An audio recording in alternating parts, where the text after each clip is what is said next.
Hey, everybody, this is Off the Highway, and we're going off the highway today with Joshua Ryan Butler, friend, scholar, all around great guy, author of Skeletons in God's Closet, The Mercy of Hell, The Surprise of Judgment, and the Hope of Holy War.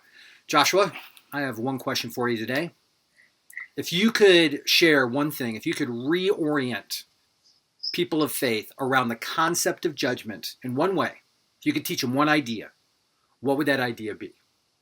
Definitely. So I remember back in college, a friend saying, hey, Christians go to heaven, everyone else goes to hell, so our job, we need to go out and get as many people to become Christians as possible. And I had trouble with that back then, and the more I dove into the gospel, I realized I think the Bible has trouble with that too. That's not the way it's depicted. I would suggest one of the central characterizations of judgment in Scripture is that it's actually a surprise, that it produces shock and awe when God comes to set his world right. It produces surprise. And so it's involved with this dynamic where God actually weeds out from within his people kind of the hypocrisy and the gnarly stuff that it's not right, and he gathers in multitudes and multitudes and masses from outside his people, and the result is kind of like, whoa, everyone's left going, what was that? That's shocking.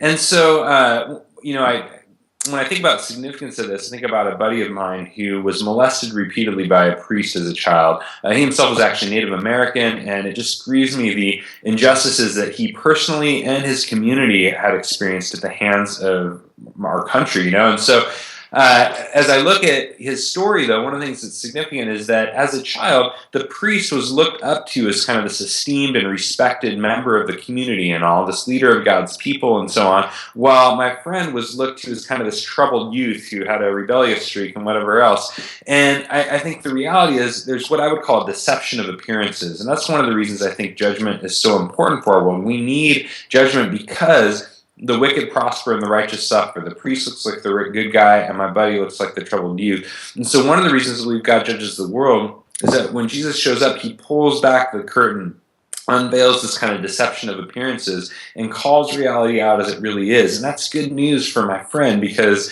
it's not right that he should live forever under the burden of this kind of buried history. So I think God's judgment is good because it pulls back the curtain, and that's a surprise for the priest and for my buddy.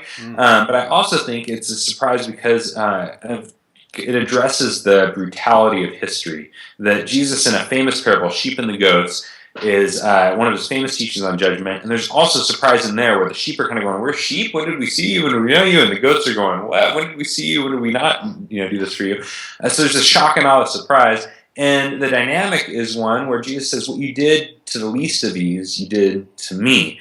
And I see Jesus identifying with the vulnerable, like my buddy. And it strikes me, when the priest was raping my friend as a child, he was raping Jesus. And that I don't think he knew exactly what he was in for, that he is confronted by the God of the universe and this one who seemed marginalized and weak in his own life. And so I think judgment is important because God is setting right history. He's setting right his world from sort of the gnarly things that tear it apart. So the main paradigm shift I'd want to offer is that judgment is actually a surprise, that we don't know who's in, who's out, that kind of stuff. We're not supposed to try and guess at that. What we do know, the gospel tells us, is who the judge is, and that Jesus is a good judge. God's exalted him to set his world right, and that's good news for our world.